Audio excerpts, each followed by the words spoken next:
하겠습니다. 네, 이번 달 과정은 교과서 소설 다보기라는 도서를 만약 1년 이상 다녔거나 하면 베스트 컬렉션 초육 과정에서요, 예비 중일 과정에서 1권을 진행했기 때문에 알고 계실지 모르겠지만요. 이 책으로 한국 단편 소설, 한국 단편 문학을 접해보는 과정입니다. 먼저 이제 인트로에 해당하는 내용들을 말씀드리고 나서 자세한 소설들을 어떻게 구성했는지 말씀드리고요. 그리고 그 소설을 통해서 수업이 어떻게 이루어지는지까지 이렇게 순서대로 말씀드리려고 합니다.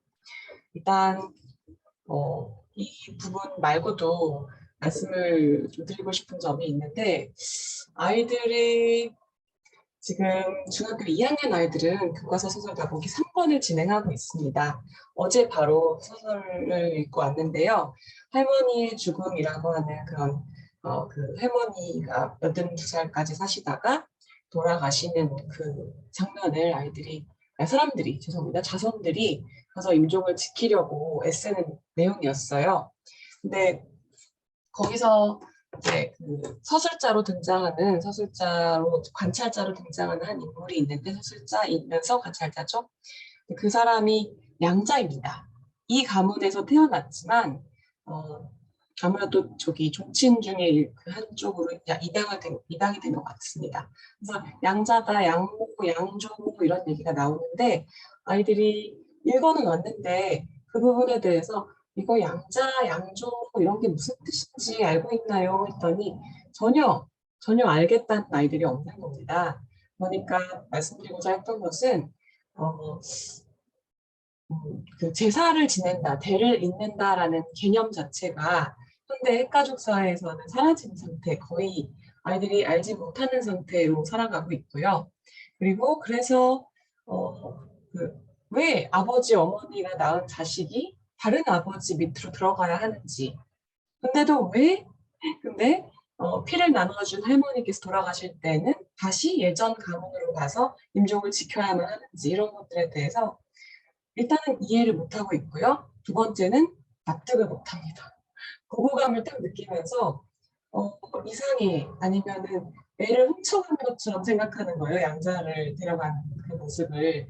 그러면서 이해를 시켜주려고 한참을 설명했습니다. 이제 대를 잇는다는 게 뭐고, 그때 제 셋째, 넷째 아들, 여기서 넷째 아들로 나오는데요. 넷째 아들이 사실은 상속을 받을 수도 없는 상태이고, 그리고 이쪽의 아들이면서 저쪽의 아들로 역할을 하는 것이지 뺏기거나 훔쳐가거나 하는 게 아니다, 이런 얘기까지 이제 하고 시작을 하게 되더라고요.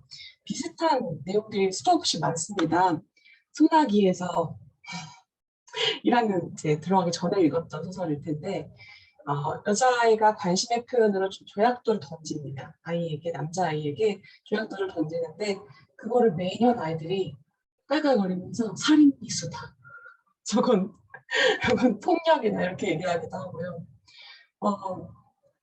그런 부분도 있고요. 또 한국 전쟁 아니면 일제 강점기 이런 것들을 시대를 모르고 있고요. 이런 배경 지식이 정말 많이 부족하달까요? 다르달까요? 그치지 못한 부분을 소설을 그냥 쭉 읽고 나서 이거 글씨로 써 있으니까 보면 알지? 궁금하면 찾아보거나 질문을 해라, 이렇게 책을 읽어 나가는 것만으로 독서가 끝나느냐? 그렇지 않다고 생각합니다. 그래서 여기서도 지금 책을 읽는 습관을 만들어야 한다 말씀드렸고요. 그 다음에 또 문해력 기르는 게 중요하다라고 말씀드렸는데, 문학에 있어서는 문해력이란 어떤 단어의 뜻을 아는 것만이 아니고요. 더 나아가서 그 맥락과 사또가 뭔지, 변사또의 변이 성씨다, 어사또의 어는 성씨가 아니다, 그런 것들을 파악하는 그 자체가 먼저 선행되어야 나아가서 주제의식을 읽어나가고 인물의 심리, 행동의 원인, 이런 것들을 파악할 수가 있게 된다고 생각합니다. 그래서 이 작업을 그냥 고등학교 때 어려운 소설을 한 편 읽고, 아니면 그 한 편에서의 장면을 떼어서 발췌된 부분을 읽고, 여기서 모든 찾아내야 되는 것들을 너희가 배경 지식으로 갖추고 있겠지? 라고 전제하고 문제를 내고 그걸 풀기를 요구한다면 할 수 있을 것인가. 코로나를 겪고 그리고 저희 2세대가 살아왔던 그 문화를 모르는 아이들이 그 간극을 혼자서 메꿀 수 있을 것인가에 대한 좀 염려가 많습니다. 그래서 오히려 지금 고리타분합니다. 사실 소설들 2개, 3개를 단편이지만 읽어오면서 아이들이 항상 하는 얘기가 하나도 모르겠어요. 무슨 얘기인지 몰라서 답답해요. 어제도 2학년 아이가 그 단편 소설을 자기 힘으로 소화하고 오고 싶은데 그게 안 되니까 토요일 수업에 못 오고 일요일 수업에 왔어요. 근데 어머니랑 얘기를 해보면 그 아이는 좀 완벽주의자라 스스로 이해를 해서 소화를 하는 이게 80, 90이 돼야 만족스럽게 수업을 온다고 하는데 그게 안 되니까 답답한 거죠. 근데 그 답답함을 굉장히 많이 느끼는 게 오히려 사회, 경제보다 문학입니다. 그것도 한국 문학이죠. 그래서 거기에 필요한 배경 지식을 길러가는 과정이 필요하고요. 그리고 6학년 때 비중의 과정에서 읽었던 소설들은 사실 주제의식을 치면 정직하게 살자 아니면 순수한 사랑의 아름다움 이렇게 되게 쉽습니다. 그 쉬운 소설부터 읽어나가면서 아 이때 대추 서리가 범죄가 아니었어. 호두 서리가 범죄가 아니었어. 이런 건 인정의 영역에 속해. 뭐 이런 얘기들을 해나가면서 마치 사실은 할머니, 할아버지와 손자, 손녀가 나눠야 되는 이야기들을 저희가 채워주어야 한다는 생각이 들어요. 옛날 몰랐던 시대를 알게 해주고 그다음에 이 사람들이 이렇게 행동하는 이유가 어떤 맥락에서인지 얘기해주고 그런 것들을 채워주는 게 사실 단편 문학을 읽으면서 짧기 때문에요. 할 수 있고 해야 하는 그런 작업입니다. 네, 그래서 1학년 때, 6학년 때는 쉬운 주제로요. 읽었을 때 이 주제가 뭔지 모르지 않습니다. 운수 좋은 날의 주제가 가난의 비극이라는 걸 모르지 않죠.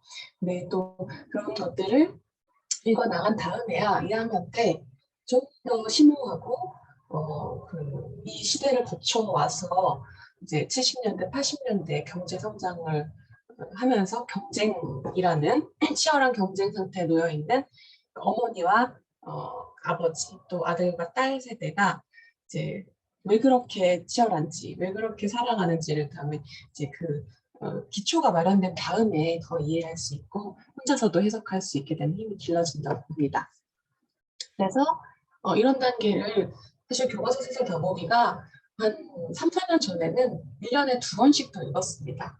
근데 워낙 이런 작업이 말고 또 해야 될 것들이 많기 때문에 문학, 그 단편 문학만 읽는 게 아니라 서양의 고전도 읽어야 되고 한국의 장편도 읽어야 된다라고 봐서 좀 더 다분화를 시킨 거죠. 그렇게 해서 이번에는 이제 한 권씩 읽게 되는데요. 그 과정이 굉장히 표준합니다. 그래서 모르겠어요. 하나도 이해 못했어요의 그 단계에서 하지만 읽어는 와야 되고요. 숙제도 해와야 됩니다. 그 지적인 인지 그 인지가 이제 그 완전히 해소되지 않은 상태에서요. 그 상태에서 와서 강사의 배경 지식과 강사의 설명을 덧붙여서 그다음에 적합한 톡 건드려주는 질문들 이런 것들을 통해서 아이들이 아 이런 맥락이 주어진다면 이 소설은 이렇게 해석할 수 있지라고 자기 스스로 해석해 나가는 과정을 거치게 되는데요. 그러면서 글을 읽고 이해하는 문해력으로 나아가게 된다고 봅니다. 그래서 말씀드렸듯이 소설로 쉽게 주제를 접근하고 배경 지식을 접해보고요. 적소에 질문을 던져주고요. 그리고 해소되지 않는 부분을 이제 정리해주는 강의가 또 같이 적용돼야 되고요. 프로가 글쓰기를 통해서 생각하고 이해한 것들을 꺼내서 표현할 줄 알아야 된다고 봅니다. 그 과정의 일환이 바로 교과서 소설 다보기 활동인데요. 네, 이번에 이제 그 작품 어떻게 선정했고 주제를 어떻게 나눴는지부터 또 말씀드리겠습니다. 당연히 교과서에 수록된 작품 일부라고 해도요, 여러 가지 교과서에서 주제별로 이제 모아서 작품들을 묶었습니다. 그래서 예를 들면 1주차에 이 부분 말씀드릴게요. 역사와 개인이라고 해서요, 역사적인 배경이 중요한 그런 소설들을 모아서 이 소설 3편을 읽으면서는 소설 하나하나도 읽어 나가야겠지만 또한 그 우리나라의 근현대사, 일제강점기와 해방, 그리고 6.25 그때까지의 역사가 개인의 삶에 어떤 영향을 미쳤는가를 주제의식으로 잡고 그렇게 해서 묶어서 진행을 하게 됩니다. 그러면서 단편 소설은 굉장히 불친절합니다. 네, 그 발단 전개 위기설정 결말에서 발단 전개 부분이 아주 짧고요. 그리고 정보가 충분하지 않은 상태죠. 그 상태에서도 주제를 파악해 그런 것이 어렵기 때문에 반복적인 연습이 필요합니다. 그래서 한 주제에 대해서 여러 작품을 읽어 나가면서 조금 지루할 수도 있지만 또 작품마다 사실은 문체가 다르고요. 네, 주제도 조금씩 다르고요. 그래서 반복적인 연습을 거칠 수 있습니다. 한국 문학을 읽어 나가는 것은 말씀드렸듯이 근현대사를 이해하고 한국의 풍습, 문화 이런 것들을 이해하고 사상사까지도 이해해야 하는 그런 병행되어야 하는 과정입니다.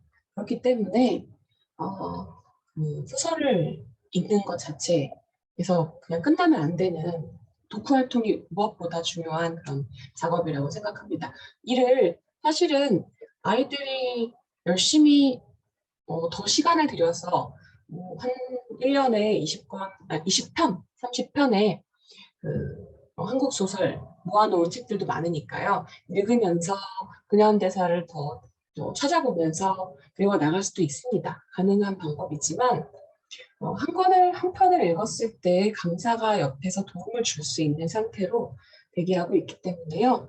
여기에 적용된 이 문장이 어떤 의미이고 어떤 맥락에서 나온 것인가를 그때그때 간지러운 것을 긁어주듯이 설명해 줄 수 있다는 게 수업의 장점이라고 봅니다.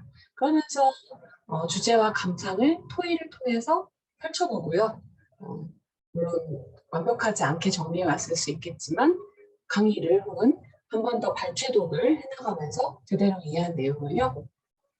제대로 한번 표현해서 얘기해보고 다음에는 내용도 요약해보고 그리고 토론, 글쓰기 등을 통해서 독후 활동으로 스스로 마무리하는 작업이 반드시 필요합니다. 네, 읽고 알겠어 라는 그런 생각을 하고 마무리를 지어버렸을 때 사실은 도달할 수 있는 한 작품을 읽어 나가면서 얻을 수 있는 것들이 굉장히 많지 않습니까?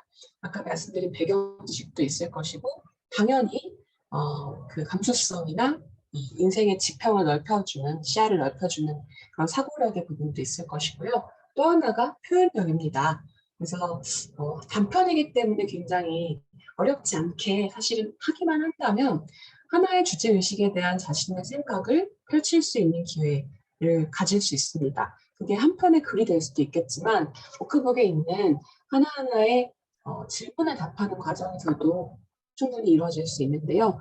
그 과정을 통해서 말씀드린 근현대사라든지 가난 혹은 인간의 그 원활한 공동체의 의 관계에 대해서 이런 것들에 대해서 자신의 단편적이지만 깊이 있는 생각을 표현하고 정리해낼 수 있어야 한다고 봅니다. 그런 과정을 이제 수업을 통해서 온전하게 읽고 이해하고 표현하는 그런 과정을 거치게 될 것입니다. 1주차의 작품들에 대해서 설명을 좀 드릴 텐데요. 1주차는 주제를 역사와 개인으로 잡았습니다. 그래서 이상한 선생님, 최만식의 작품 순환이대 학은찬, 홍순원의 학 이렇게 되는데요. 아시겠지만 이상한 선생님은 일제강점기에서 해방 직후까지를 거치면서요. 선생님 두 분이 등장하는데 그 두 분의 선생님에 대해서 서술자가 초등학생, 아이입니다. 그래서 관찰자가 바라보는 선생님들의 모습만 볼 수 있는데요. 한쪽은 일제강점기에 물론 저항하던 독립운동가는 아닙니다. 둘 다 기득권 내에서 교육자로서 누릴 수 있는 지위와 또 경제력을 누렸고요. 그랬지만 한 명은 거기에 대해서 반성적인 사고를 하고요. 한 명은 그렇지 않고 일제가 번하지 않고 계속 통치를 한다면 자기가 그 일제에 순응하고 일제 권력을 같이 누리면서 더 많은 권력을 누릴 수 있게끔 좀 뭐랄까요? 그 돈도 벌고 아이들에게 그 권력을 휘두를 수 있는 그런 기득권자의 역할을 충분히 누리겠다라는 입장이죠. 그러면서 해방이 되고 나서는 입장이 바뀌려 하는데 사실은 미 군정이 시작되면서 어, 그 오히려 친일파에 해당했던 선생님이 반성의식을 가지고 있던 선생님을 빨갱이로 몰면서 이제 그 교장에서 자리에서 미끄러뜨리고 이제 해직시키고 자기가 교장이 자리에 차지하는 그런 모습을 볼 수 있습니다. 이것을 사실 비판적이지 않은 그냥 순수한 아이들의 눈으로 바라보는 작품이어서요. 이 작품 속에서 사실은 이거 죄송합니다. 숨어있지만 독자들이 찾아내야 하는 어른들의 진짜 모습을 읽어낼 수 있는지를 시험해 볼 수 있는, 연습해 볼 수 있는 소설입니다. 신한이대 하늘찬 잘 아실 텐데요. 네, 전쟁의 비극 그리고 일제강점기의 비극을 아버지와 아들이 같이 겪었습니다. 그 순환을 상처를 어떻게 극복해 가는지 살펴보는데요. 이를 읽고 나서 세계를 아우르는 질문들 또 각각의 작품에 해당하는 질문들을 꼼꼼히 읽기나 생각 펼치기 등을 통해서 이제 질문을 답하면서 더 깊이 있게 얘기하게 됩니다. 그 부분은 이따가 4주차를 다 아우르는 워크북 편지에 대한 설명으로 설명드리겠습니다. 2주차의 주제는 변화와 성장으로 잡았는데요. 첫 번째 소설 동백꽃이고요. 동백꽃이 2학년 1학기에 많은 교과서에서 다루어지는 소설입니다. 그래서 아이들이 처음에는 사실 그냥 여자아이가 남자아이한테 감자를 줬다 거절당하니까 화를 내더라 이렇게 간단하게 알 수 있는데 사실은 김유정 소설의 특징이 그렇지만 문장 자체가 굉장히 만들어낸 단어도 많이 쓰고 있고 서정적입니다. 그래서 단어 하나하나를 여러 번 접하면서 이 단어가 어떤 뜻이구나, 맥락 속에서 어떻게 쓰였구나를 알아차리는 연습이 필요한데요. 그 연습이 안 됐을 때 처음에 딱 접했을 때 굉장히 당황하는 모습들을 많이 봤습니다. 그래서 한번 접해보고 다시 읽어보고 그 다음에 또 시험 때 다시 읽어봤을 때 이 문장의 묘미를 여러 번 접하면서 이해를 더 깊이 있게 할 수 있겠다 생각이 드는데요. 네, 그런 첫 번째 독서를 할 수 있는 기회가 될 거고요. 내가 그린 히말라야 시다 그림은 예술성을 가지고 있는 두 명의 소년 소녀가 잠재력을 키워나가느냐 못하느냐, 키워나가게 선택하느냐 아니면 아예 포기하느냐 혹은 관심도 두지 않는 모습도 있는데요. 그런 길을 통해서 도덕성의 성장과 그리고 예술성의 성장 두 가지의 성장에 대해서 인간의 선택이 순간순간의 인생에서의 결정이 얼마나 무거운지 깨닫게 되는 그런 소설입니다. 그리고 변화와 성장에 대해서 논의를 하는 주차입니다. 별도 마찬가지로 더 읽어보기로 해서 다루게 되는데요. 더 읽어보기 소설도 그냥 읽지 않고 넘어가지 않게끔 문제에서 다루고 있습니다. 다음은 3주차 관계 속의 인간은 세 편의 소설 중에서 옥상의 민들레꽃 박완서 씨, 소은공의 오정희 씨의 소설을 다루게 됩니다. 그래서 전체적으로 비인간화되고 있는, 해체되고 있는 공동체를 어떻게 다시 화합시킬 것인가라는 질문을 할 수 있는 그런 문제의식을 담고 있는 소설들을 읽게 됩니다. 4주차는 가난의 굴레라는 주제를 묶었습니다. 다들 이제 읽어보셨을 것 같습니다. 네, 운수 좋은 날, 가장 운수 좋은 날 같지만 인력거 꿈으로서 돈을 굉장히 많이 벌게 되는 날이죠. 하지만 그날 아내가 가난 때문에 죽습니다. 그런 운수 사는 날의 이야기를 통해서 아이러니를 접할 수 있고요. 일제강점기의 하층민의 비극을 시대와 함께 이제 개인의 가난에 대해서 살펴보게 됩니다. 노새 두 마리 역시 가난의 굴레를 다루고 있는데요. 시대가 조금 다릅니다. 70년대 사회가 급변하고 있던 시대에 개인이 능력을 발휘하고 더 빠른 판단을 한다면 가난을 벗어날 수 있는 기회가 주어지죠. 일제강점기와는 다릅니다. 근데 그때 자동차가 등장은 훨씬 전에 했죠. 사실은 대중화되고 있던 시대에 노세라는 수단을 아직도 사용하고 있는 아버지를 소재로 해서요.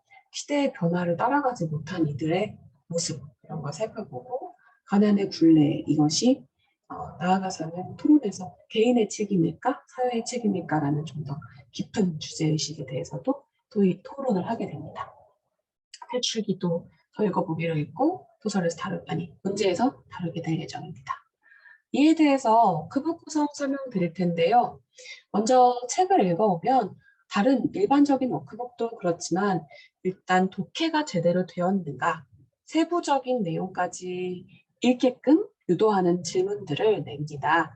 그래서 예시 보시면 아시겠지만 아내에 대한 사랑이 담겨 있으며 비극성을 강조하는 소재는 무엇인가 하면 전체적으로 읽지 않으면 답할 수 없고 그리고 이것 말고도 말씀드렸지만 선사형, 순서 재구성하기 같은 문제들을 넣어서요. 소설을 단편이지만 휘리릭 읽고 오지 않게끔 거기에 이제 초점 맞춰서 질문을 구성했습니다.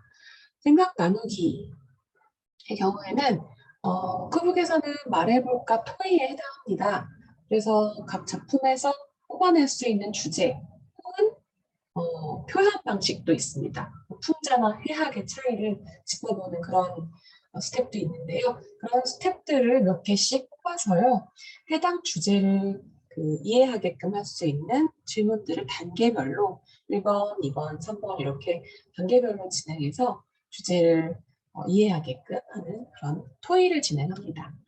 예시를 들어드렸는데요. 1번에서는 각각 작품의 시대 상황을 그냥 정리하라 했고요. 두 번째, 그 시대가 각 인물들의 삶에 어떤 영향을 미쳤는지 분석하라. 세 번째는 그런 작품들의 배경이 어떤 공통점을 갖고 있는지 모아서 한번 정리해봐라 이런 문제들을 내고 있습니다. 그러면서 하나의 주제의식을 더 깊게 얘기할 수 있는 토의 문제입니다. 세 번째는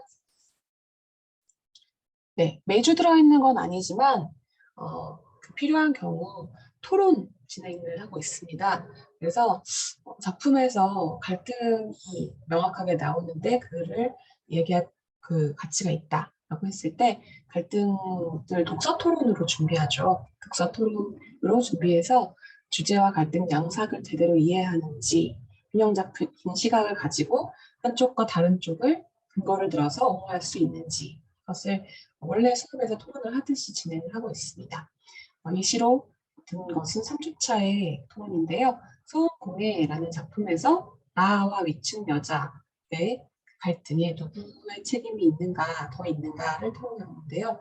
작품을 읽고 나서 현대사회의 그 문제로 더 확장해서 다뤄봤기 때문에 토론에서 나의 책임과 위층 여자의 책임 이거에 대해서 얘기하고 그러면서 또 한쪽만을 비판하는 내용으로 끝나는 것이 아니라 상대방과 나의 입장에서 어떤 점들이 또 이제 타당한지 상대방의 의견 중에서 받아들일 것이 없는지를 살펴보면서 이야기를 오고 가는 논의를 통해서 균형 잡힌 시각을 형성하게 됩니다. 생각 펼치기로 정리를 하게 되는데요. 유형은 다양합니다. 논술도 있지만 스페이스기도 있고요. 선택해서 시나리오를 조금 일부 정도 써볼 수 있습니다. 소설은 시나리오로 바꾸면서 장르를 바꾸어서 주제를 제대로 표현할 수 있는가라는 그런 연습도 할 수 있는 글쓰기가 다양하게 준비되어 있는데요. 여기서는 예시로 들었던 건 논술 쓰기입니다. 앞에서 토론을 하겠죠. 그래서 가난의 책임에 대해서 충분히 논의를 하고 나서 그에 대해서 의견을 밝히고 나서 밑뿐만이 아니라 대안까지 현대의 빈곤 문제를 해결할 수 있는 방안에는 어떤 것이 있겠는가까지를 논술하는 글쓰기로 마무리가 됩니다. 이렇게 이상인데요.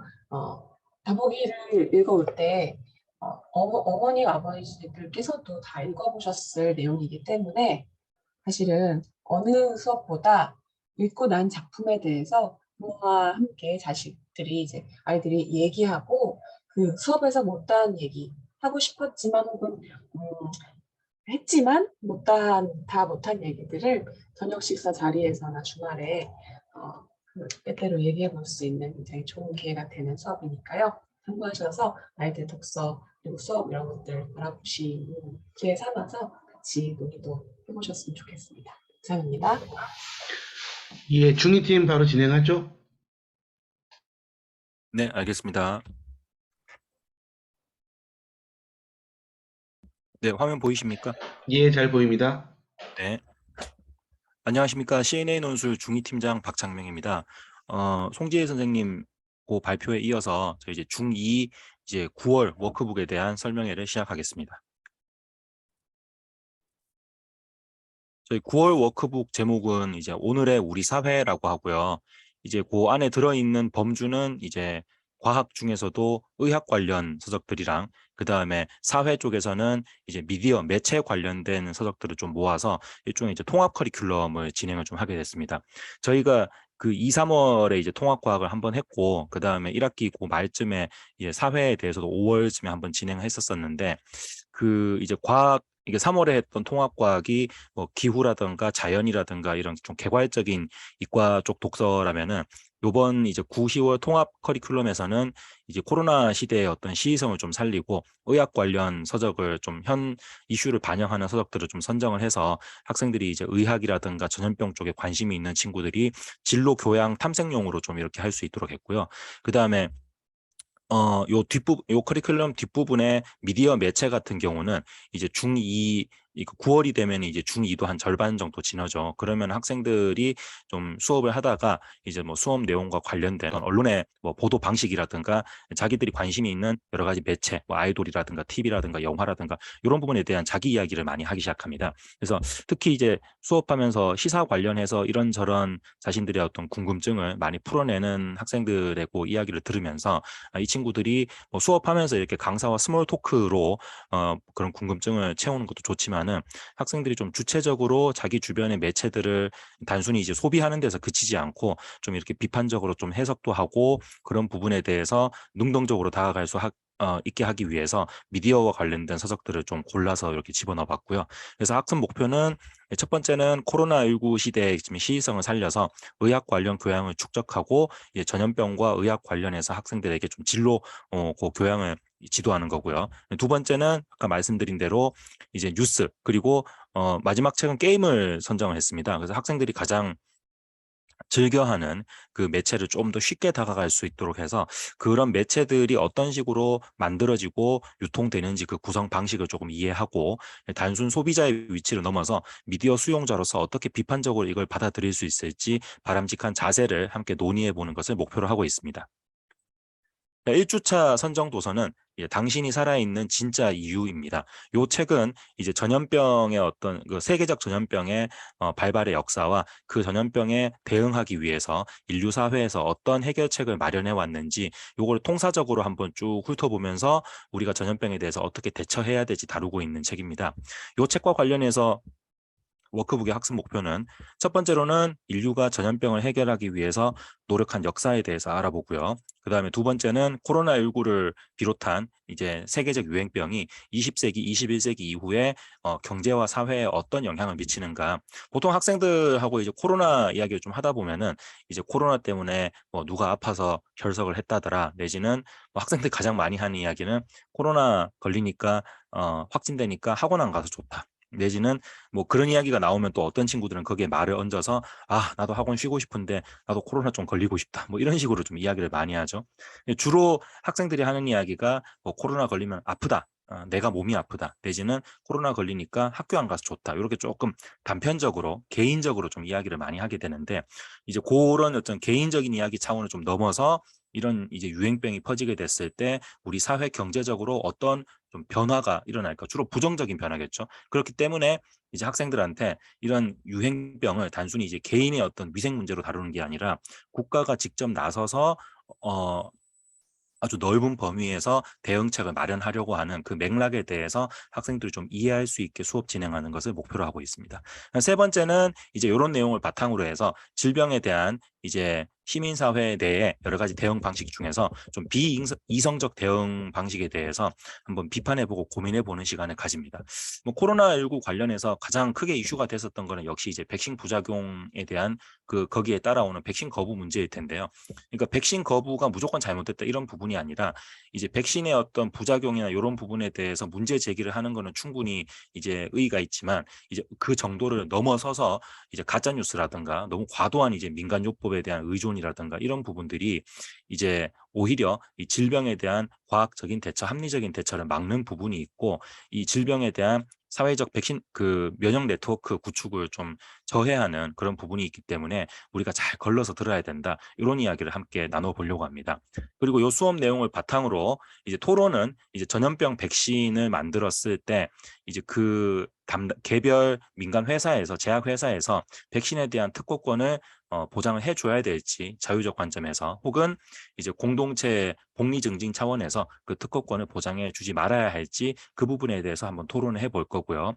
마지막으로는 이제 수업 내용을 전부 다 총정리해서 백신 거부를 이야기하는 사람들의 의견에 대해서 그 사람들의 이야기에서 우리가 귀담아 들어야 할 부분은 무엇인지 그리고 그 부분에 대해서 우리가 역으로 비판해 볼 지점은 어떤 부분이 있는지 그 합리성에 대한 자신의 의견을 정리해서 논술하는 것을 목표로 하고 있습니다. 2주차는 이제 아픔이 길이 되려면이라는 책이고요. 이 책 같은 경우는 이제 사회역학이라는 그 부분을 그 이슈에 대해서 다루고 있습니다. 이제 사회역학은 이 전염병 내지는 건강 내지는 의료의 문제가 이제 개인의 어떤 위생이라든가 어떤 생물학적 바이러스의 어떤 유포 그런 문제보다는 이제 사회적으로 이런 어떤 전염병이라든가 건강 문제에 대응하는 시스템의 문제가 있다. 그렇기 때문에 우리가 어떤 사람이 왜 아픈지를 알기 위해서는 이제 생물학적, 과학적 그 대응 방안도 중요하지만은 그 질병에 이제 대응하기 위해서 사람들에게 건강을 되찾아주기 위해서 어떻게 사회 시스템을 재구축해야 될까 이런 부분에 대해서 다루고 있는 이야기고요. 그래서 첫 번째는 이 사회 역학의 필요성을 알고 이런 시스템 구축을 위해서 우리가 좀 합리적인 사고를 가져야 될 필요가 있다 이런 부분에 대해서 이야기를 할 겁니다.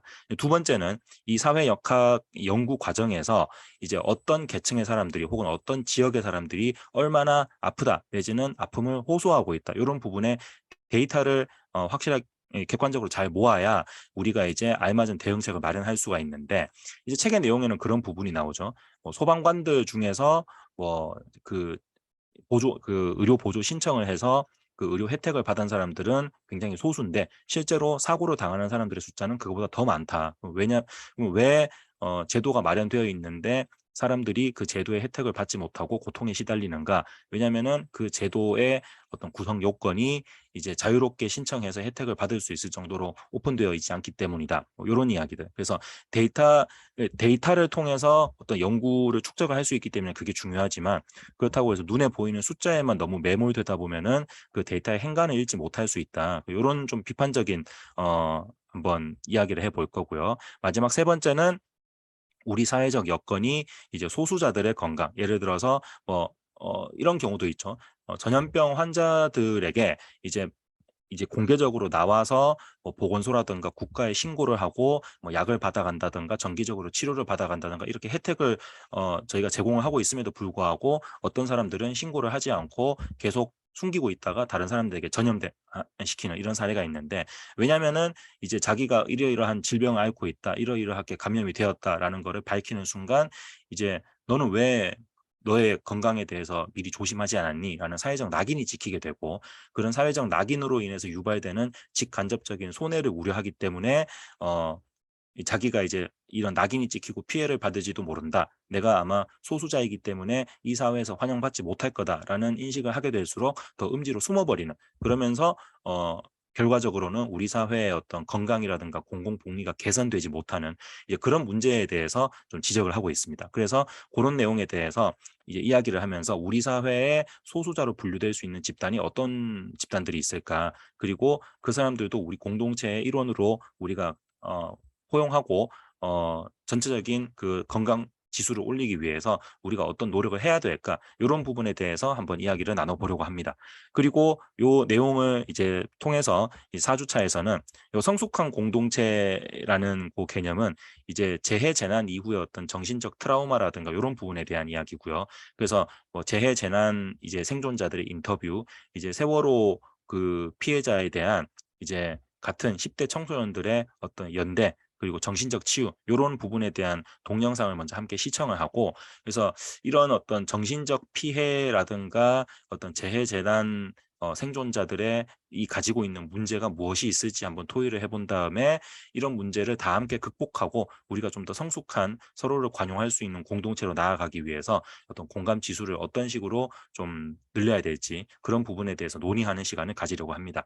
마지막으로는 수업 전체 내용을 총괄해서 이제 재난 재해의 어떤 대처 방안과 그 다음에 사회에서 우리가 데이터로 관찰할 수 있는 의료 불평등 수치 사이에 어떤 공통점이 있으며 이 부분을 해결하기 위해서 어떤 방안을 제시할 수 있을지 논술해 보는 시간을 갖습니다.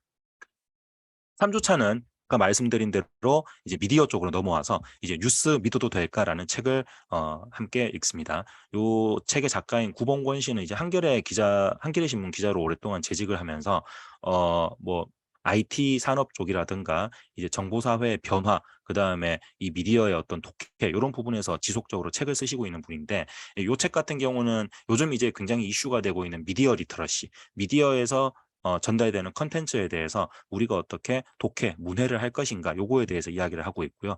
먼저 첫 번째는 언론이 이제 만들어지고 사회에 영향을 끼쳐왔던 역사적인 맥락을 한번 이해를 하고, 그래서 언론이 사회의 어떤 유지 발전에 얼마나 중요한 역할을 할 수 있는지, 그리고 현재 우리 사회에서 언론이 어떤 부분에 어떻게 영향력을 미치고 있는지 그런 부분에 대해서 먼저 배경적인 논의를 한 다음에 이제 요거는 이제 학생들 개인별로 좀 차이는 있을 거라고 봅니다. 이제 학생들이 뉴스가 됐건 뭐 인터넷이 됐건 신문이 됐건 어떤 자기만의 방식으로 언론을 접하게 됐고, 뭐 자기가 최근 들어서 봤던 뉴스에서 어떤 인상을 받았고 뭐 이런 부분에 대해서 학생들의 경험을 좀 바탕으로 하면서 이제 학생들에게 언론을 통해서 전달되는 사회 이슈들이 어떻게 영향을 끼치게 되는지 그런 언론의 영향력에 대해서 함께 경험을 바탕으로 논의해보는 시간을 가지고요. 세 번째는 최근에 굉장히 좀 사회적으로 논란의 여지가 되고 있는 가짜 뉴스. 그 가짜 뉴스의 가 무엇이며 왜 만들어지는 것이며 우리가 왜 사실 한국의 교육열도 굉장히 높은 수준이고 평균적인 교육 수준도 굉장히 다른 나라에 비해서 높은 수준을 유지하고 있음에도 불구하고 이 가짜 뉴스를 걸러내는 자정작용이 왜 잘 되지 않고 있는지, 이로 인해서 어떤 사회적 문제가 발생하고 사회적 비용을 지불하게 되는지 그 부분에 대해서 한번 이야기를 나눠보고, 이제 가짜 뉴스를 우리가 잘 필터링하기 위해서는 어떤 자세를 가져야 되겠다 이런 부분에 대해서 함께 논의를 해볼 거고요. 이제 토론 부분에 들어가서는 이런 뭐 가짜 뉴스라든가 그 외에 여러 가지 언론의 정파성이라든가 이런 문제를 해결하기 위해서 허위 및 과장 보도에 대해서 뭐 징벌적 배상을 요구한다든가 이런 내용을 골자로 하는 언론중재법의 필요성에 대해서 함께 토론해 보는 시간을 갖습니다. 가짜 뉴스 이야기를 하다가 보면은 당연히 뭐 소위 말하는 기레기라든가 아니면은 잘못된 언론에 종사하는 사람들은 징벌을 해야 된다라고 이야기 나올 수 있는데요. 또 이제 저희가 요 수업 초반부에 했던 언론의 어떤 사회적 공기로서의 역할 이런 부분을 감안해 보면은 언론중재법이 거꾸로 언론의 자유를 침해할 수 있는 족쇄의 역할을 할 수도 있기 때문에 이런 부분에 대해서 학생들의 의견을 한번 들어보는 시간을 갖습니다. 그리고 마지막으로는 수업 내용을 총정리해서 이제 언론의 활성화를 통해서 우리가 사회적으로 다양한 이야기를 자유롭게 나누는 것이 이제 공동체 유지 발전에 어떤 필요성을 가지게 되는지 그 필요성에 대해서 글을 써보는 시간을 갖습니다. 마지막 4주차에서는 나는 게임한다, 고로 존재한다라는 책을 읽게 되고요. 제가 이걸 수업하면서 학생들한테 지금 선생님이 게임에 대해서 책을 하나 선정해서 교재를 만들고 있다라고 하니까 학생들이 굉장히 기대에 찬 눈빛으로 여러 가지 이야기를 하더라고요. 그래서 제가 그 무슨 내용이 되든지 간에 너희가 지금 이 순간 바라고 있는 그 내용은 아마 아닐 거야라고 이야기를 했는데, 그러니까 요 내용 같은 경우는 좀 고민이 깊었습니다. 학생들이 이런 매체에 대한 이야기를 할 때 아무래도 이제 게임이라든가 이런 이야기를 좀 해주는 게 이제 학생들이 그 매체에 대해서 관심을 가지고 있고 좀 더 즐겁게 능동적으로 독서를 할 수 있기는 한데, 이게 자칫 잘못하면 그냥 단순히 학생들이 막 게임 재밌다, 나는 어떤 게임 좋아한다 뭐 이런 식의 어떤 단순 소비에 내지는 유희적인 이야기를 하게 될까 봐 그런 부분은 좀 워크북 내에서는 최대한 배제를 하려고 노력을 했고요. 그래서 일단 첫 번째는 이 게임이 가지고 있는 매체로서의 특징을 바탕으로 요거를 분석을 해보면서 왜 우리는, 그리고 특히 10대 청소년들은 게임이라는 매체에 몰입을 하게 되는가, 그 요인에 대해서 먼저 한번 분석을 해보려고 합니다. 그럼 두 번째는 앞에서 이야기했던 몰입 요인을 바탕으로 이제 게임을 플레이할 때 그 참여하는 사람들한테 무엇을 요구하고 또 무엇을 보상을 주게 되는지 그 구성 요소를 한번 이해해보고, 그다음에 학생들이 자신이 게임이 가지고 있는 여러 가지 요소들 중에서 어떤 부분에 흥미와 관심이 있기 때문에 게임을 하게 되는가, 또 자기가 게임을 할 때 플레이하는 방식에 대해서 나는 뭐 친구들과의 경쟁을 통해서 우위를 점하는 것을 우선으로 하는지, 아니면 게임이 제공해주는 새로운 컨텐츠를 통해서 나의 상상력을 충족시키는 것을 우선으로 하는지, 그리고 그러한 이 게임 플레이 방식이 자신한테 어떤 효용을 줄 수 있고 또 어떤 문제점을 유발할 수 있는지, 그러면서 총체적으로는 단순히 이제 게임을 재밌어서 한다, 좋아서 한다 이게 아니라 이 게임이 가지고 있는 매체의 어떤 가능성을 함께 탐색을 해보고 이제 자기가 그 게임을 올바르게 잘 소비를 하고 있는지, 능동적으로 잘 이용을 하고 있는지 좀 성찰해보는 그런 시간을 가지려고 하고요. 마지막 세 번째는 이제 게임과 관련된 사회 문제, 예컨대 게임 과몰입이라든가 뭐 확률형 아이템 구입이라든가 아니면 게임 내에서 쓰고 있는 혐오 표현, 뭐 언어 폭력 이런 부분들을 학생들하고 같이 좀 이야기를 해보면서 이 게임이라는 게 단순히 내가 즐겁게 스트레스를 풀고 즐겁게 할 수 있는 거기 때문에 무조건 풀어줘야 된다 이게 아니라 이 다른 사람에게 잘못 사용하면은 해를 끼칠 수도 있는 것이기 때문에 우리가 스스로 좀 절제할 수 있어야 되고 조율을 할 수 있어야 된다, 이런 좀 성찰적인 이야기를 해보려고 하고요.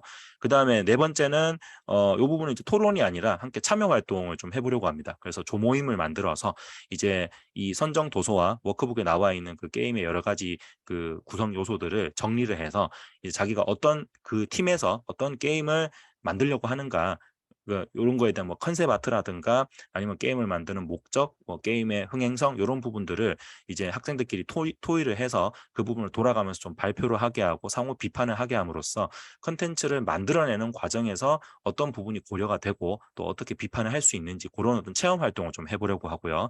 마지막으로는 수업 내용을 총 정리해서 게임이라는 매체가 가지고 있는 의의와 이제 올바른 게임 문화를 위해서 우리 학생들이 어떤 좀 관점을 새롭게 제고를 해야 될지 그 생각을 논술해 보는 시간을 갖습니다. 지금부터는 저희 워크북이 아까 뭐 중위팀장 송지혜 선생님께서도 말씀을 해주셨지만은 구체적으로 어떤 식으로 구성이 되어 있고 이 워크북 내용을 통해서 학생들에게 어떤 능력을 신장시키기를 저희가 목표로 하고 있는지 예시와 함께 좀 말씀을 드리려고 합니다. 저희 워크북은 크게 이제 어휘, 독해, 그다음에 생각 말하기, 그다음에 토론 논술 이렇게 네 파트로 구성이 되어 있고요. 어휘 같은 경우는 일단은 저희가 수업을 하면서 학생들의 어떤 지적 수준이라든가 이제 글쓰기, 말하기 실력에 대해서 이야기를 할 때 가장 먼저 좀 이야기되는 문제가 이 어휘력의 문제입니다.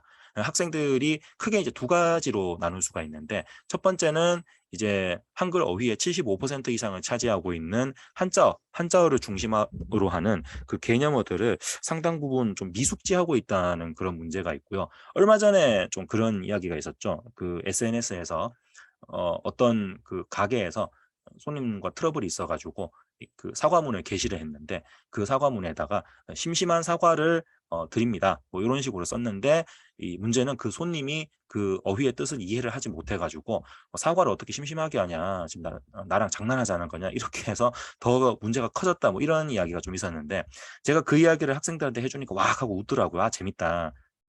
자기들이 생각해도 심심한 사과라는 말은 들어봤는데 이제 와서 왜 그런 걸 가지고 이렇게 시비를 거는지 모르겠다. 그래서 제가 학생들한테 자 그러면은 심심한 사과라는 게 무슨 의미인지 한번 이야기를 해보자라고 하니까 제가 이제 그때 수업을 한 8명 정도 같이 하고 있었는데 그 8명이 아무도 이야기를 하지 못했습니다.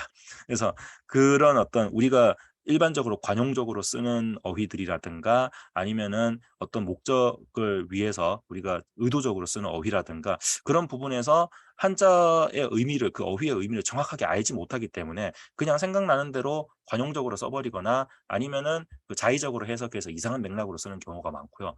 두 번째는 그 어휘를 배우더라도 이제 학교가 됐건 학원이 됐건 문 열고 수업 끝나고 문 열고 나가는 순간 일상생활에서 거의 쓰지를 않죠. 아마 그 자녀분들 SNS에서 친구들이랑 또래 친구들이랑 이야기하는 걸 한번 이렇게 보시면은 이제 이 친구들이 어떤 어휘를 쓰는지 아실 수 있을 겁니다. 그러다 보니까 머릿속에 어휘가 세이브는 돼 있는데 필요할 때 자기가 끄집어낼 수 없는 로딩을 못하니까 좀 문장 응용력이 부족해지는 그런 문제가 있어요. 그래서 이 말 아니에서는 일단은 선정 도서에서 이제 저희 강사들이 논의를 해서 이런 수준의 단어는 학생들이 좀 뜻을 확실하게 알아야 되겠다라는 어휘들을 선별을 해서 그리고 이 부분은 꼭 저희 중2 워크북에서 예문을 함께 쓰도록 합니다. 그래서 예문을 학생들이 구성을 하면서 이 단어를 어떻게 문장에서 풀어서 써야 될 것인가 요거를 먼저 연습을 시키고 그 다음에 이제 선정도서의 내용과 관련된 한자성어도 함께 공부를 해보면서 우리가 일상생활에서 별 생각 없이 쓰고 있는 말들이 사실은 어떤 의미를 가지고 있고 그렇기 때문에 어떤 맥락으로 써야 될지를 좀 숙지시키는 그런 단계입니다. 그래서 이 문제 유형을 보시면은 보통 이렇게 세 가지 유형이 있는데 첫 번째는 이제 저희가 선정한 어휘에 대해서 단어의 뜻을 함께 공부를 해보고 그 다음에 요거를 이제 문장으로 쓰게 하는데 역시 예문에 대해서도 단순히 그냥 예문 쓰고 검사만 하게 되면 그냥 기계적인 숙제가 돼버리니까 보통 수업 내에서 요 예시문을 학생들한테 다 발표를 하게 하고 그다음 왜냐하면 학생들이 이 예시문을 또 숙제를 기계적으로 하다 보면은 나올 수 있는 패턴이 그냥 여기 나와 있는 어휘에다가 무조건 뭐 서술격조사 이다를 붙이거나 하다를 붙여서 그냥 단순하게 써버리는 경우가 많습니다. 그래서 이제 저희가 학생들이 발표하는 걸 들어보고 그 지금 단어의 쓰임새가 이 문장의 맥락에 맞지 않으면은 수정을 해주고 어떤 표현으로 써야 된다라는 걸 다시 한번 언지를 주고 그거에 맞춰서 수정하게 하고 다시 발표하게 하고 이런 과정을 좀 거치면서 학생들이 저희가 통제하고 있는 수업 시간 안에서라도 단어를 가지고 이제 응용을 해보는 그런 경험을 쌓도록 좀 하고 있고요. 그다음에 두 번째는 이제 선정도서에 나오는 역시 주요 개념어들 중에서 이제 1번 문제가 보통은 우리가 일상생활에서도 쓸 수 있는 조금 이제 쉽고 보편적인 단어라면은 2번에서 줄긋기에서 나오는 문제는 이제 조금 전문적인 지식을 요한다거나 일상생활에서는 흔히 잘 쓰지 않는 그렇기 때문에 학생들이 예문으로 쉽게 만들 수 없는 단어들을 따로 좀 골라서 그런 부분은 이제 줄긋기를 통해서 일단은 단어의 뜻을 먼저 확실하게 이해시키는 것을 목적으로 하고 있고요. 그다음 세 번째는 이제 선정도서 내용과 관련된 한자성어 여기 예시에는 한 개만 나와 있지만은 사실은 저희가 5개 정도 넣습니다. 그래서 그 한자성어들을 쭉 같이 한번 해석을 해보고 그 나와 있는 한자들의 어떤 맥락이라든가 직역과 의역의 차이 이런 것들을 같이 이야기를 하면서 학생들이 한자 개념어 관련된 지식을 좀 익히도록 하는 것을 목표로 하고 있습니다. 두 번째는 이제 독해 부분인데요. 독서 지도를 이렇게 하시다 보면은 이제 학생들이 처음에 저희 이제 학원에 등록을 해서 처음에 이제 기초 상담을 해보면은 부모님들께서 가장 많이 하시는 말씀은 우리 학생이 책을 그냥 잘 안 읽는다. 그래서 이제 저희 학원에서 주당 주 1권 내지는 2주 1권 이런 식으로 지속적으로 책을 다양한 분야로 쭉 읽히도록 하고 있으니까 일단은 학생들이 절대적인 독서량이 부족하고 여기서 좋은 가이드를 제공해 주니까 이게 좀 이해관계가 맞아서 보내게 되었다 이렇게 말씀을 많이 하시는데 학생이 이제 학원에 들어와서 한 2달, 3달 정도 수업을 하고 나서 그 다음에 상담을 해보면은 어머님들께서 많이 말씀하시는 부분이 이제 책을 읽긴 읽는다. 그런데 그 책을 제대로 읽는지 조금 이제 의심이 들 때가 있다. 이런 말씀을 좀 하십니다.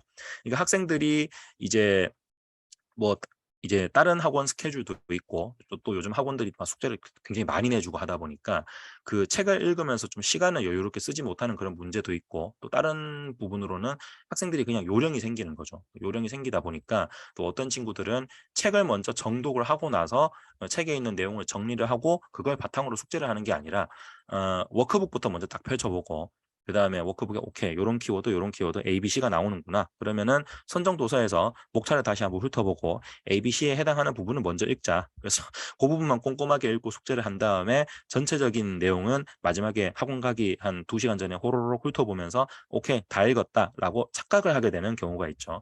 그래서 그런 어떤 정독에 대한 우려를 좀 많이 표하는 학부모님들이 계십니다. 그래서 저희가 요 독해 부분에서는 이제 학생들이 책을 처음부터 끝까지 좀 꼼꼼하게 읽었는지 이제 그 내용을 기승전결에 걸쳐서 독해 여부를 좀 확인을 하고요. 그래서 선정 도서에 대한 주요 개념이라든가 큰 어떤 줄거리의 흐름이라든가 이런 걸 제대로 파악을 하고 있는지 좀 점검해 보는 것을 목표로 하고 있습니다. 그래서 이 문제 유형이 보통 이 선정 도서에서 나오는 주요 개념에 대해서 의미를 정확하게 파악하고 있는가 혹은 수치라든가 표현 같은 부분에 대해서 꼼꼼하게 잘 기억을 하고 있는가 이런 부분을 먼저 파악을 하고요. 그 다음에 뭐 객관식만 이렇게 문제를 내게 되면 또 학생들이 주르륵 찍고 그냥 넘어가는 경우가 있으니까 뭐 다른 중요한 부분들은 구문 내지는 문장을 이제 쓰게 하는 서술형 문제도 좀 넣어서 선정도서 독해 여부를 확인하고 그 다음에 OX 문제를 통해서 학생들이 뭐 사소한 어휘의 어떤 함정에 빠지지 않고 사실관계를 정확하게 확인을 하고 있는지 그리고 이것도 단순히 이제 답만 물어보고 끝나는 게 아니라 뭐 학생들한테 요런 그 주요 개념에 대해서 어떻게 책을 읽고 어떻게 요약 정리가 되어 있는지 한번 발표해 보자. 내지는 틀린 부분이 있으면 이 부분은 이 보기에서 어느 부분이 틀렸고 이걸 어떻게 고치는 게 정확한가 이런 식으로 저희가 질문을 계속 던지면서 학생들이 좀 긴장감을 가지고 수업에 임할 수 있도록 그렇게 지도를 하고 있습니다. 그리고 세 번째는 이제 어휘와 독해 부분이 끝나고 사실상 학생들이랑 가장 바쁘게 논의가 되는 말해볼까인데요. 크게 세 가지를 목표로 하고 있습니다. 첫 번째는 요 가운데 보시면은 나오는 부분처럼 선정도서에 나와 있는 저희가 이제 수업 내에서 이야기하면 좋겠다 하는 이슈 그리고 그 이슈와 관련해서 선정도서 바깥에서 외부 지문을 가지고 와서 책의 내용과 좀 또 다른 관점을 제공한다든가 아니면 책의 내용에 보태서 좀 더 심도 깊은 추가 자료를 제시하는 이런 제시문을 가지고 와서 이제 선정도서와 관련된 내용에 대해서 학생들의 좀 이해를 깊이 할 수 있도록 도와주는 부분은 첫 번째고요. 두 번째는 그 제시문을 이제 학생들이 밑줄 치고 이제 읽으면서 내용을 잘 요약 정리가 됐는가. 왜냐면은 이제 최근에 이제 내신과 수능에서 국어의 어떤 중요도가 굉장히 높아지고 있는데 그 중에서도 사실 학생들이 가장 어려워하고 실제로도 가장 높은 난이도로 적용이 되는 게 이제 비문학 독해 부분이죠. 그래서 학생들의 총체적인 문해력은 자꾸 떨어지고 있다는 이야기가 나오는데 이제 뭐 수능 예시 문제를 보신 분들은 아시겠지만 수능에서 비문학 독해 나오는 그 패턴이 점점 더 어려운 내용을 더 많이 던지고 얼마나 빠르고 정확하게 중심 내용을 파악할 수 있는가 이런 부분을 지금 요구를 하고 있습니다. 그래서 이런 이제 그 스텝 지문에 대한 독해를 통해서 학생들이 이제 나와 있는 내용을 꼼꼼하게 문제의 방향성에 맞춰서 잘 요약 정리를 할 수 있는가 그 부분을 점검하고 있고요. 그 다음에 이런 부분이 다 충족이 되면은 이제 요약 정리 그 다음에 얻게 된 지식을 바탕으로 자신의 생각을 자유롭게 논의하고 그러니까 요 논의하는 부분에서는 단순히 기계적으로 나는 자기가 숙제해온 내용에 대해서 그냥 읽고 끝나는 게 아니라 이제 강사가 이제 수업 준비를 한 내용을 바탕으로 해서 학생들의 발표에 반대되는 질문도 던져보고 근거를 요구하기도 하고 또 학생들마다 의견이 다를 수 있으니까 토론 논제는 워크북에 나와 있지만 그 전에 이제 수업하면서 여유가 있을 때 학생들이 직접적으로 미니 토론을 한번 붙여보기도 하고 좀 다양한 방식을 통해서 학생들이 이제 수업을 하면 이 책을 읽고 나서 그냥 책 한 권을 읽었다 끝 이렇게 도장 깨기형 수업을 하는 게 아니라 이 책을 읽으니까 이 책에 나와 있는 내용을 가지고 바깥에서 이렇게 이야기를 나눌 수가 있다. 내가 쌓아왔던 지적 지식이 단순히 머리에 쌓여 있다가 그냥 시험 문제 한번 풀고 끝나는 게 아니라 이걸 가지고 재밌고 즐겁게 치열하게 다른 학생들 그리고 어른과 이렇게 이야기를 주고받을 수 있구나. 이런 어떤 효능감을 느끼게 하는 것을 목표로 하고 있습니다. 그래서 여기 문제 유형도 보시면은 보통 1번 문제는 제시문 내용을 바탕으로 해서 주요 문단의 중심 내용을 제대로 파악을 하고 있는지 정리 요약하는 문제가 나오고요. 그 뒤에 이제 그 내용들을 참고해서 뭐 제시문에 대한 비판적 의견을 던지라든가 자신의 뭐 찬반 여부와 근거를 제시하라든가 이런 식으로 좀 이제 응용 추론을 할 수 있는 그리고 이런 이제 문제들을 숙제로 쓰고 발표하는 과정에서 단순히 yes or no 내지는 그냥 뭐 이러이러해서 이런 식으로 구문 형식으로 끝나는 게 아니라 완결된 문장 형식으로 이야기하고 근거를 들어서 논증을 할 수 있도록 저희가 지도를 하고 있습니다. 그래서 요 지금 보시는 사진 부분은 이제 학생들이 워크북을 작성한 사례인데 요 친구는 특별히 좀 글씨도 잘 쓰고 그다음에 굉장히 좀 성실하게 필기를 하는 친구죠. 그래서 요 학생들이 요렇게 먼저 숙제를 해온 내용을 수업 전에 간단히 검사를 하고 그다음에 학생들이 봤을 때 자기가 자기 생각으로 열심히 써왔지만 그 부분이 약간 좀 논점이 다르다든가 아니면은 강사의 수업 내용에서 내용적으로 더 보강할 부분이 있다든가 이런 부분에 대해서는 이제 수업 중에 추가 필기를 하도록 하면서 이제 그거를 수업 끝나고 나서 다시 한번 검사를 하면서 학생들이 수업 내용을 잘 숙지를 했는지 혹은 이제 글씨를 쓰면서 숙제해온 내용이라든가 수업 중 필기한 내용에 대해서 뭐 맞춤법은 잘 맞는지 내지는 문장 맥락을 지나치게 기계적으로 쓰지는 않았는지, 어휘에 틀린 부분은 없는지 이런 부분을 좀 꼼꼼하게 검사를 하면서 학생들이 성실하게 수업에 참여할 수 있도록 계속 유도를 하고 있고요. 그 다음에 이제 전체적인 책에 대한 내용에 대한 논의가 끝나면 그걸 바탕으로 토론을 하게 됩니다. 지금 나와 있는 이 문제들은 이제 지금 이 9월 워크북에 나와 있는 토론 논제들이고요.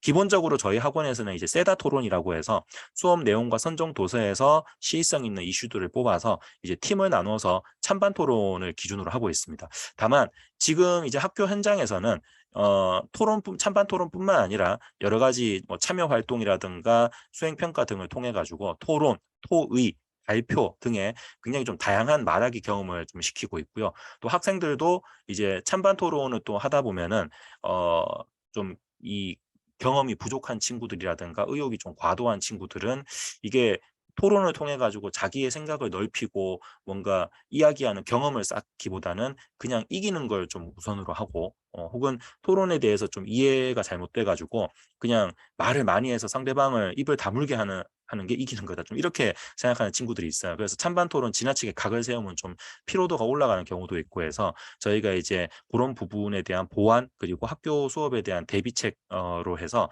이제 토의라든가 발표라든가 체험 참여 학습 같은 경우도 저희가 유형을 좀 다양하게 해서 학생들이 좀 다양한 케이스에서 말하기 경험을 쌓을 수 있게 그렇게 지도를 하고 있습니다.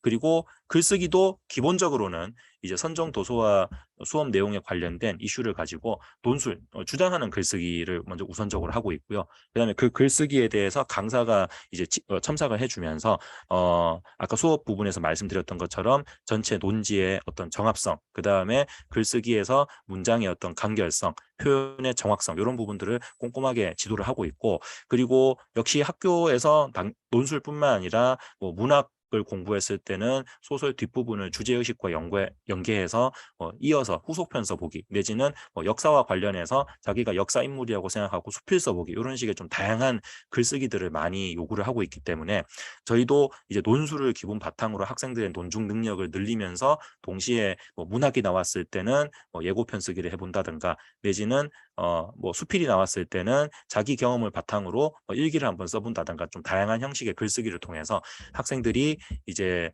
글쓰기의 기본 실력을 향상시키면서도 학교 내신과 수행평가를 대비해서 다양한 글쓰기 경험을 쌓으면서 말하기와 글쓰기 그리고 그걸 바탕으로 한 지적 사고 능력을 신장시키는 것을 최종 목표로 하고 있습니다. 자, 여기까지 이제 중2 저희 9월 워크북 발표였고요. 오랜 시간 동안 들어주셔서 감사합니다. 예, 고맙습니다. 녹화 마치겠습니다.